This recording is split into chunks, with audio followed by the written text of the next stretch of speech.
René Guénon, aperçu sur l'initiation. Chapitre 27. Noms profanes et noms initiatiques.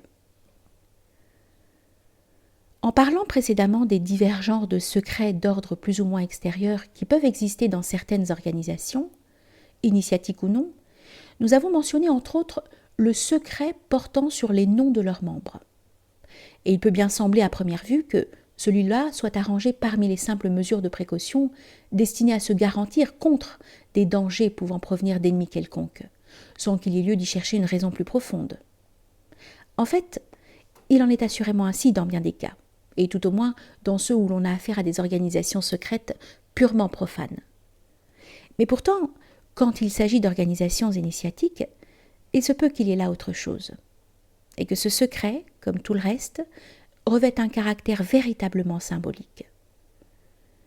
Il y a d'autant plus d'intérêt à s'arrêter quelque peu sur ce point que la curiosité des noms est une des manifestations les plus ordinaires de l'individualisme moderne, et que quand elle prétend s'appliquer aux choses du domaine initiatique, elle témoigne encore d'une grave méconnaissance des réalités de cet ordre, et d'une fâcheuse tendance à vouloir les ramener au niveau des contingences profanes. L'historicisme de nos contemporains n'est satisfait que s'il met des noms propres sur toute chose, c'est-à-dire s'il les attribue à des individualités humaines déterminées, suivant la conception la plus restreinte qu'on puisse s'en faire, celle qui accourt dans la vie profane et qui ne tient compte que de la seule modalité corporelle. Cependant, le fait que l'origine des organisations initiatiques ne peut jamais être rapportée à de telles individualités devrait déjà donner à réfléchir à cet égard. Et quand il s'agit de celles de l'ordre le plus profond, leurs membres mêmes ne peuvent être identifiés. Non point parce qu'ils se dissimulent, ce qui, quelque soin qu'ils y mettent, ne saurait être toujours efficace, mais parce qu'en toute rigueur, ils ne sont pas des personnages, au sens où le voudraient les historiens. Si bien que quiconque croira pouvoir les nommer sera par là même inévitablement dans l'erreur. Petite note. Ce cas est notamment en Occident celui des véritables rose-croix. Fin de la note.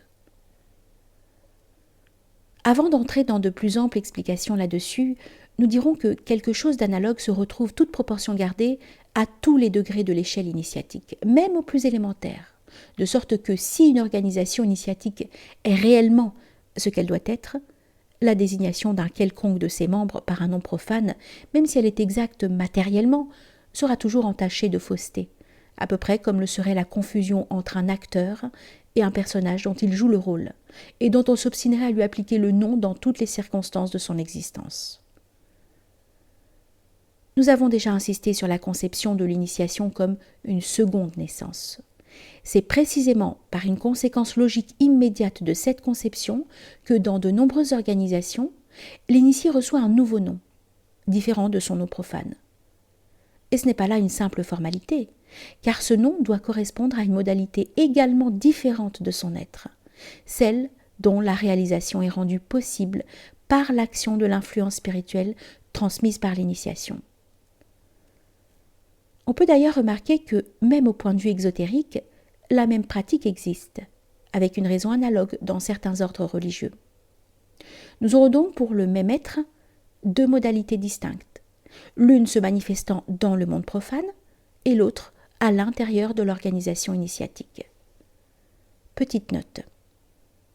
La première doit d'ailleurs être regardée comme n'ayant qu'une existence illusoire par rapport à la seconde, non seulement en raison de la différence des degrés de réalité auxquels elles se rapportent respectivement, mais aussi parce que, comme nous l'avons indiqué plus haut, la seconde naissance implique nécessairement la mort de l'individualité profane, qui ainsi ne peut plus subsister qu'à titre de simple apparence extérieure. Fin de la note.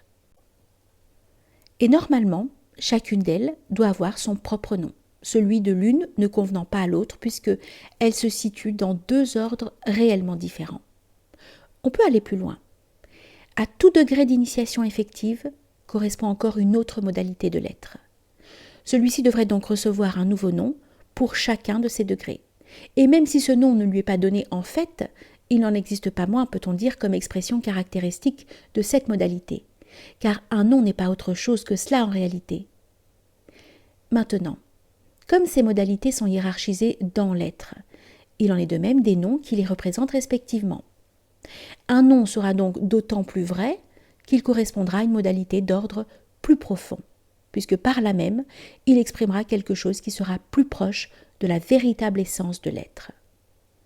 C'est donc, contrairement à l'opinion vulgaire, le nom profane qui est tant attaché à la modalité la plus extérieure et à la manifestation la plus superficielle, est le moins vrai de tous. Et il en est surtout ainsi dans une civilisation qui a perdu tout caractère traditionnel, et où un tel nom n'exprime presque plus rien de la nature de l'être.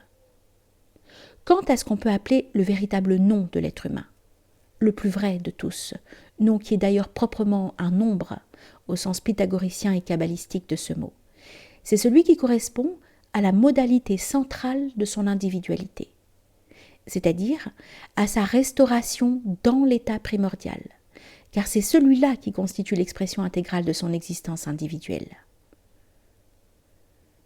Il résulte de ces considérations qu'un nom initiatique n'a pas à être connu dans le monde profane, puisqu'il représente une modalité de l'être qui ne saurait se manifester dans celui-ci, de sorte que sa connaissance tomberait en quelque sorte dans le vide, ne trouvant rien à quoi elle puisse s'appliquer réellement. Inversement, le nom profane représente une modalité que l'être doit dépouiller lorsqu'il rentre dans le domaine initiatique, et qui n'est plus alors pour lui qu'un simple rôle qu'il joue à l'extérieur. Ce nom ne saurait donc valoir dans ce domaine, par rapport auquel ce qu'il exprime est en quelque sorte inexistant. Il va de soi d'ailleurs que ces raisons profondes de la distinction et pour ainsi dire de la séparation du nom initiatique et du nom profane, comme désignant des entités effectivement différentes, peuvent n'être pas conscientes partout où le changement de nom est pratiqué en fait. Il peut se faire que par suite d'une dégénérescence de certaines organisations initiatiques, on en arrive à tenter de lui expliquer par des motifs tout extérieurs. Par exemple, en le présentant comme une simple mesure de prudence, ce qui en somme vaut à peu près les interprétations du rituel et du symbolisme dans un sens moral ou politique, et n'empêche nullement qu'il y ait tout autre chose à l'origine. Par contre, s'il ne s'agit que d'organisations profanes, ces mêmes motifs extérieurs sont bien réellement valables, et il ne saurait y avoir rien de plus, à moins pourtant qu'il y ait aussi dans certains cas, comme nous l'avons déjà dit à propos des rites, le désir d'imiter les usages des organisations initiatiques, mais naturellement sans que cela puisse alors répondre à la moindre réalité. Et ceci montre encore une fois que des apparences similaires peuvent en fait recouvrir les choses les plus différentes. Maintenant, tout ce que nous avons dit jusqu'ici de cette multiplicité de noms, représentant autant de modalités de l'être, se rapporte uniquement à des extensions de l'individualité humaine, comprises dans sa réalisation intégrale, c'est-à-dire initiatiquement, au domaine des petits mystères, ainsi que nous l'expliquerons par la suite d'une façon plus précise. Quand l'être passe au grand mystère, c'est-à-dire à la réalisation d'états supra-individuels, il passe par là même au-delà du nom et de la forme, puisque comme l'enseigne la doctrine hindoue, ceux-ci, Namarupa, sont les expressions respectives de l'essence et de la substance de l'individualité. Un tel être véritablement n'a donc plus de nom, puisque c'est là une limitation dont il est désormais libéré. Il pourra, s'il y a lieu, prendre n'importe quel nom pour se manifester dans le domaine individuel, mais ce nom ne l'affectera en aucune façon, et lui sera tout aussi accidentel qu'un simple vêtement qu'on peut quitter ou changer à volonté. C'est là l'explication de ce que nous disions plus haut. Quand il s'agit d'organisations de cet ordre, leurs membres n'ont pas de nom, et d'ailleurs, elles-mêmes n'en ont pas davantage. Dans ces conditions, qu'y a-t-il encore qui puisse donner prise à la curiosité profane ? Si même celle-ci arrive à découvrir quelques noms, ils n'auront qu'une valeur toute conventionnelle. Et cela peut se produire déjà bien souvent pour des organisations d'ordre inférieur à celui-là, dans lesquelles seront employées par exemple des signatures collectives, représentant soit ces organisations elles-mêmes dans leur ensemble, soit des fonctions envisagées indépendamment des individualités qui les remplissent. Tout cela, nous le répétons, résulte de la nature même des choses d'ordre initiatique, où les considérations individuelles ne comptent pour rien, et point pour but de dérouter certaines recherches, bien que c'en soit là une conséquence de fait, Mais comment les profanes pourraient-ils y supposer autre chose que des intentions telles qu'eux-mêmes peuvent en avoir ? De là vient aussi, dans bien des cas, la difficulté ou même l'impossibilité d'identifier les auteurs d'œuvres ayant un certain caractère initiatique. Petite note. Ceci est d'ailleurs susceptible d'une application très générale dans toutes les civilisations traditionnelles, du fait que le caractère initiatique y est attaché aux métiers eux-mêmes, de sorte que toute œuvre d'art, ou ce que les modernes appelleraient ainsi, de quelque genre qu'elle soit, en participe nécessairement dans une certaine mesure. Sur cette question, qui est celle du sens supérieur et traditionnel de l'anonymat, voir le règne de la quantité et les signes des temps. Fin de la note. Nous disions, de là vient aussi, dans bien des cas, la difficulté ou même l'impossibilité d'identifier les auteurs d'œuvres ayant un certain caractère initiatique, où elles sont entièrement anonymes, ou, ce qui revient au même, elles n'ont pour signature qu'une marque symbolique ou un nom conventionnel. Il n'y a d'ailleurs aucune raison pour que leurs auteurs aient joué dans le monde profane un rôle apparent quelconque. Quand de telles œuvres portent au contraire le nom d'un individu connu par ailleurs comme ayant vécu effectivement, on n'en est peut-être pas beaucoup plus avancé, car ce n'est pas pour cela qu'on saura exactement à qui ou à quoi l'on a affaire. Cet individu peut fort bien n'avoir été qu'un porte-parole, voire un masque. En pareil cas, son œuvre prétendue pourra impliquer des connaissances qu'il n'aura jamais eues réellement. Il peut n'être qu'un initié d'un degré inférieur, ou même un simple profane qui aura été choisi pour des raisons contingentes quelconques. Et alors, ce n'est évidemment pas l'auteur qui importe, mais uniquement l'organisation qui l'a inspiré. Petite note. Par exemple, il semble bien qu'il en était ainsi, au moins en partie, pour les romans du Saint Graal. C'est aussi à une question de ce genre que se rapportent au fond toutes les discussions auxquelles a donné lieu la personnalité de Shakespeare, bien que, en fait, ceux-ci s'y sont livrés n'aient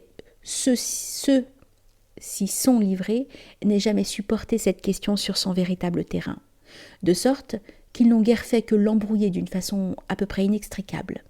Fin de la note. Du reste, même dans l'ordre profane, on peut s'étonner de l'importance attribuée de nos jours à l'individualité d'un auteur et à tout ce qui touche de près ou de loin. La valeur de l'œuvre dépend-elle en quelque façon de ces choses ? D'un autre côté, il est facile de constater que le souci d'attacher son nom à une œuvre quelconque se rencontre d'autant moins dans une civilisation que celle-ci est plus étroitement reliée aux principes traditionnels, dont en effet l'individualisme, sous toutes ses formes, est véritablement la négation même. On peut comprendre sans peine que tout cela se tient, et nous ne voulons pas y insister davantage, d'autant plus que ce sont là des choses sur lesquelles nous nous sommes déjà souvent expliqués ailleurs, mais il n'est pas inutile de souligner encore à cette occasion le rôle de l'esprit anti-traditionnel, caractéristique de l'époque moderne, comme cause principale de l'incompréhension des réalités initiatiques et de la tendance à les réduire au point de vue profane. C'est cet esprit qui, sous des noms tels que ceux d'humanisme et de rationalisme, s'efforce constamment depuis plusieurs siècles de tout ramener aux proportions de l'individualité humaine vulgaire. Nous voulons dire de la portion restreinte qu'en connaissent les profanes, et de nier tout ce qui dépasse ce domaine étroitement borné, donc en particulier tout ce qui relève de l'initiation, à quelque degré que ce soit. Il est à peine besoin de faire remarquer que les considérations que nous venons d'exposer ici se basent essentiellement sur la doctrine métaphysique des états multiples de l'être, dont elles sont une application directe. Petite note. Voir pour l'exposé complet de ce dont il s'agit, notre étude sur les états multiples de l'être. Fin de la note. Comment cette doctrine pourrait-elle être comprise par ceux qui prétendent faire de l'homme individuel, et même de sa seule modalité corporelle, un tout complet et fermé, un être se suffisant à lui-même, au lieu d'y n'y voir que ce qu'il y est en réalité, la manifestation contingente et transitoire d'un être dans un domaine très particulier parmi la multitude indéfinie de ce dont l'ensemble constitue l'existence universelle, et auquel correspondent pour ce même être autant de modalités d'états différents dont il lui sera possible de prendre conscience précisément en suivant la voie qui lui est ouverte par l'initiation.